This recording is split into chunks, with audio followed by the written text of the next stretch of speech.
More than 9 decades of serving the nation. Central Board of Irrigation and Power.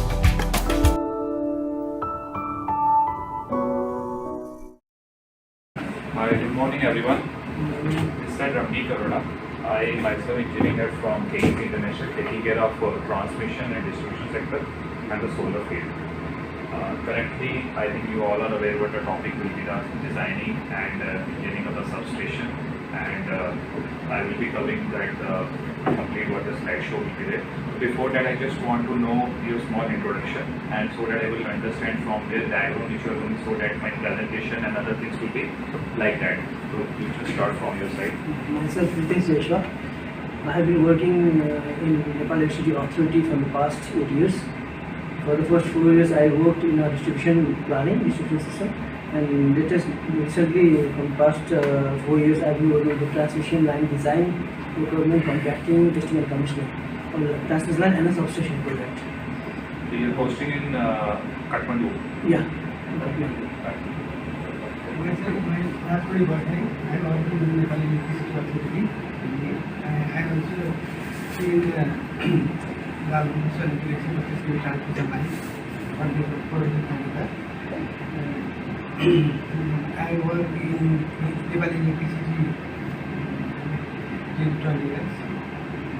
So which projects you are currently taking care of, transmission or substation? I transmission plus substation. Both. Currently, what will be the KV level you are taking care of? What will be the voltage level? 122 kV. Okay. And you are also posted in Kathmandu? Okay, what's your name? Krishna.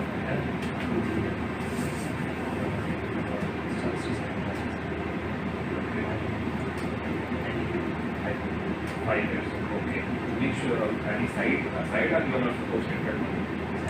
Site is site. Okay. That is GL site, transmission and substation also. What is the KV level, 14 level? What was this? Myself, Rupesh Kumar, sir. I have been involved in the construction of transmission and substation, 220 kV transmission line. Okay. I am also involved in the planning of transmission of Which job you have already done for 132 kV, 220 kV substation? I have already completed 132 by 66 kV substation. 166 kV substation. Okay. And you posted at site or you are in head office? Right now I am in head office, but I used to be inside. Inside. Okay. Marg I'm working in NEA course of development of Chanakyapuri and the substation project inside and Nepal also. And I was in NEA last 15 years. 18 years. Okay. And that means you are having execution experience also in transmission substation. What will be the maximum voltage in Kathmandu in that? 220 kV or 400? 400. Maximum 400. 400. Okay. Right. 400 kV is under construction. Under construction. It is a AI. Is it a AI or GS? GIS. GI substation. Okay. GI. 400 kV. GIS. Okay. Good. Thank you to all of you. Okay.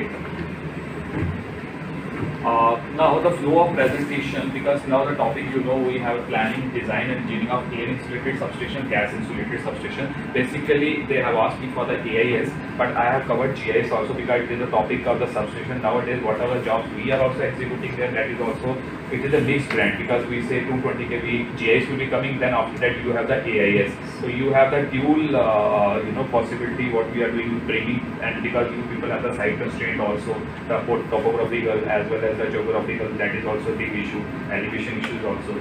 So now the presentation, that first will be introduction, planning of substation, what are the parameters we have to take in the planning, and design and engineering, type of substations and various busway schemes, what are the busway schemes we adopt based on the technically based on the commercial whatever will be the.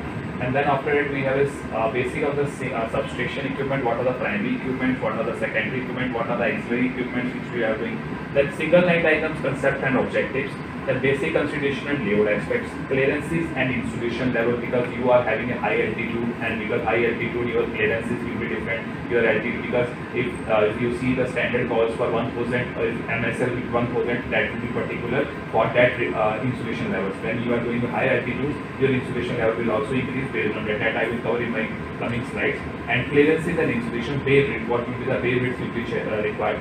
different layout configurations, maximum main control room building layout, because this topic which you need how it has to do the engineering and the planning activity. EKD is the erection key diagram, the clamps and connectors, hardware. Secondary equipments, engineering deliverable process flow. What will be the engineering deliverable process? Because since you are associated with the vendors as well as the EPC contractors, what will be the flow of the document? What document first comes, then it has to be routed to the next document, right? So then after that we are having a earthing and lightning protection, design calculation and engineering activities, review of bottle items. Now here question comes, detail of AIS and GIS concept. Why AIS is required, where AIS is required and where GIS is required, why GIS and need of application, what is the need, and that is also I am going to work. Land requirement for GIS versus AIS, and what will be that 3D view of essential parts of GIS and internal views. Gas facilities, correlation of the gas installed with the layouts. Typical dimensions I have shown for 400 kV, because how 400 kV will be economical as compared to if you see the size for the AIS substation. And GIS design and safety measures, erection, testing, commissioning, just at a glance, because this is not a topic, because these are the standard things which were covered. But your main topics, what I have seen in that was only 4-5 parameters. One basic of the substation engineering. Another you are asked for the main control room building layout, design, engineering and planning, and the planning of substation. As you aware about that, introduction of the substation first only, because since you all are senior guys and only I think you have the 5 years of experience, because substation is a part of electrical generation, right? And transmission distribution system. Why substation required? Because we have the generating stations, we have the distribution substations, we have the transmission substation. In particular, now generation substation, wherever it will come, it will give only 11 kV, because after that you have to transmit this power to the other utility, whether it is a substation, whether it is a DISCOM. When now if you are transmitting from 11 kV to 132 kV, then again you have to come to the one substation, because here you just note that a substation that has a step up transformer increasing the voltage while decreasing the current, whereas a step down transformer decreasing the voltage while increasing the current for the domestic and commercial distributions. Now here, this is the architect point of view. See, it is a generating station, and from the generating station, you can stop me wherever you have the doubt, right? In between, because you are not, because only 5 people are there, you can stop me and ask me any question in between. Now here, this is the generation. Now this is the substation. Now the transmission line power will be bringing. Now this area will having a distribution substation also, because some of residential area will be coming. Suppose this is a 11 kV, we are transmitted to 132 kV, and then that 132 kV transmission. Then again we have made a pooling substation here 132 kV, because maybe some industry will be here. So you have to give a 66 kV line or 132 kV line. Suppose this industry itself wants to have an internal substation, and they want to put their internal private substation, and they need only supply from NEA, and they are putting a substation. And this will be a substation will be giving 132 kV line. And this is the residential area where you have again a distribution substation, where you have to step down from 132 kV to 33 kV, 32 kV to 11 kV, 11 kV to 452 voltage, which will be required for the residential applications. And then again this line will be going, network will be going, again substation will be coming. So because this is a complete entire electrical generation happen, then you have a transmission happen, then you have a distribution happen. This is the entire network about how the power supply will be transformed. Now major point now the planning of, because whenever you want to put a substation, first question comes in the mind, even management will ask planning of a substation, right? So first we have to prepare a DPR, design project report. This design project report will cover all the elements, because atmospheric condition, pollution level and coastal area, because that substation which we are going to put it, what will be the atmospheric area, maybe that what will be the maximum altitude of that substation, right? Because it is a snowfall area, or it is a buried land, or it is a open land, or it is a pollution level. Then other is a coastal area. Are these substations near to a sea, where you have a coastal, because a sea, or it is near to a river? Because so all these things has to be seen first in the detail. Historical data of the worst flood, because from the last 25 years, 30 years, the area which you have been resided, you should be aware about that. That area is not prone to flood area. Maybe 20 years back or 10 years back, some water has been fallen and all area will be submerged with that. So that area you have to set it with historical data of the worst flood. Land proposed with area demarcation. The area which you are be deciding, maybe some of the dispute will be there, some formal land will be there, you have not occupied the area. So area demarcation, because during planning stage, we as EPC we have seen it. Client has floated a tender. We have participated also, but area is not allotted to that, and this project is getting delayed and delayed and delayed because of the land availability. So because whenever you guys are doing a planning, this is a very important project whether you are having a land in hand or not. Because in Nepal also we have seen it. Tenders has been coming, but you don't have the lands, and the project which is having 24 months, that project has been going to 4 years, 5 years because of the land availability, right? So these are the parameters you have to be seen. Then the land profile of substation. What are the land you are checking for the substation? Because you know substation is in a close boundary. It is not like that your transmission line will be coming from one end to other end, it will ROW issues, because you have to do in a close boundary. You have a boundary and it is a substation will be inside to that. So in that particular region, the site shall be considered to avoid soil filling. You have to see less soil filling will be there, plus minus 300 dilution will be. Then other earth removal. The requirement of the soil filling and earth removal take time and increase total cost of the substation. So you have to see wherever you have the plain land, right? Substation will be constructed very costly, plain land, so that you need not to do the endousing of the land, right? So these points you have to take care. Other point comes when you are now transporting, because people find out yes we have the land, but the roads, the accessibility roads has to be checked in the planning stage itself, right? So you have to see maximum load of the highway bridge at tunnels and the approach road till substation. Suppose you have decided a transformer has to be 3-phase in the tender stage, right? 3-phase. I think you might face this problem, right? We also face in the tender stage. I am not thinking about Nepal only. You have put it in the technical specification. You need a 3-phase transformer of 100 MVA, right? 100 MVA, because when you see the condition of the road, that is not suitable to take a 100 MVA transformer. So then after that the amendment has to become, it has to be single phase, 3-phase to single phase. So being an engineer, being you people have to make an analysis during the tendering stage itself. What will be the maximum load has to be taken by that particular bridge, because the EPC contractor who is coming is not going to construct a bridge for you, right? He only has to do the work on the boundary what you will be deciding. So these are the things has to be maximum load of the highway bridge, tunnels and approach road has to be checked during planning stage only. You have to tell, otherwise you have to be adding that in the technical specification, the tender itself. Yes, there is a strengthening of the bridge is also required in order to otherwise you have to think about what is the maximum shipment will be coming. Suppose if you talk about the GIS, right? GIS, if you talk about the 132 kV, the tonnage weightage, maximum weightage and load, truck, all these things you have to see it while the transporting of that, because this is not PW land. Right, this road is the PW road. It's not your property. It's not NEA property. Right, there is a different different utility who will be taking care of that. Other is the land which you are seeing, that forest land, strategies and national parks are divided. It should not. You have decided today. It is tomorrow you will come to know this is a forest land, and we have planned this substation in this area. So after that you will not get any strategy clearances. Status approval from different departments: forest, municipal, aviation department. Your substation should not become near to an airport, or it does not get the substation, because if you are proposing an EA substation and that area is demarcation for any defense activity or any area which will be an airport will be coming in future, because substation should away from airport and defense establishment. Then major point is some technical requirement and integration proposals.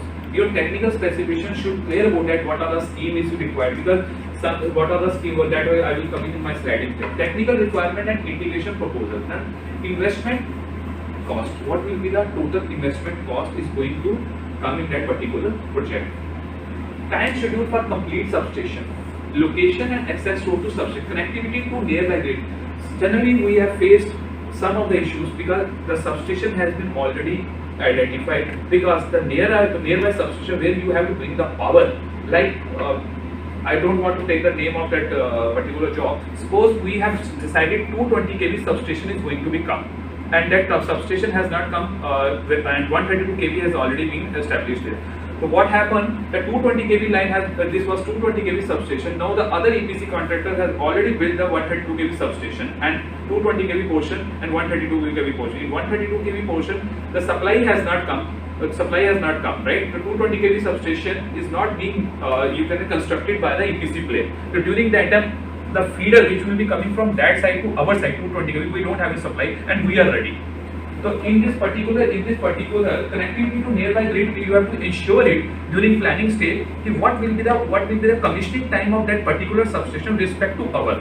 Because if you will not get the supply from that particular nearby grid, that means your substation is also not going to be charged.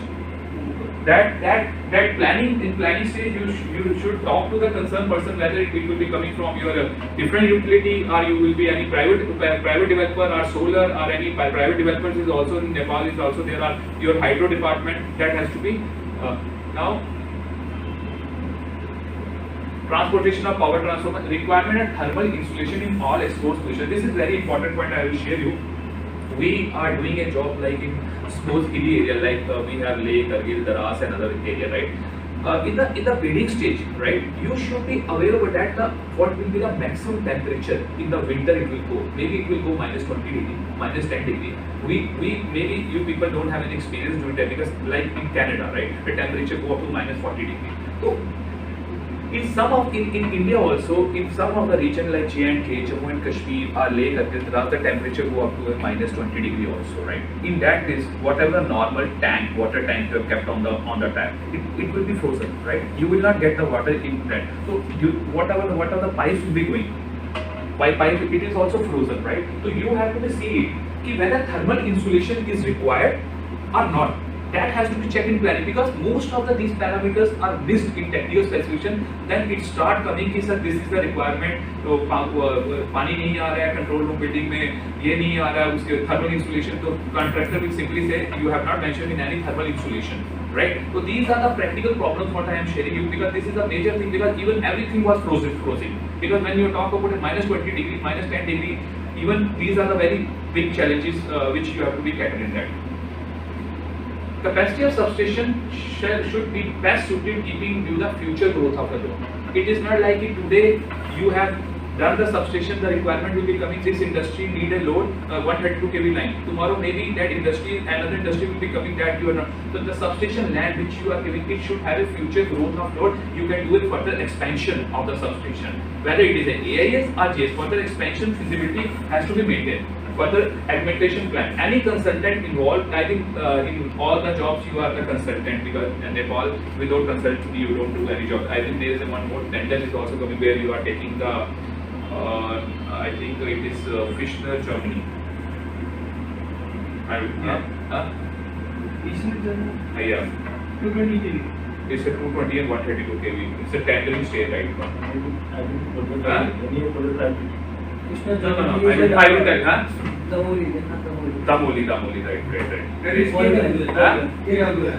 KWF, yes. KWF, it was funded by KWF, right? Yeah. So you people during tendering stage also anyone person will be involved in that? No. From tendering stage and tendering will be separate. We are involved from the tendering stage. You are involved in tendering stage. Okay. Good. So, funding agency detail like KFC, World Bank funded like that way, who will be the fund? Because as a EPC, this is a very important player, right? If it is a World Bank funded or it is a payments are secured, so you will say most of the EPC and most of the A grade EPC will participate. What are the risk and mitigation plan, right? This is also very important. You have to see in the tendering stage itself. Because risk and mitigation plans, suppose today you have decided that, right? In that some of the portion, right? Farmer is not giving you, right? But you have floated a tender and everything, but farmer is relevant. Reject, he or she will not giving you that particular land. So what will be your mitigation plans?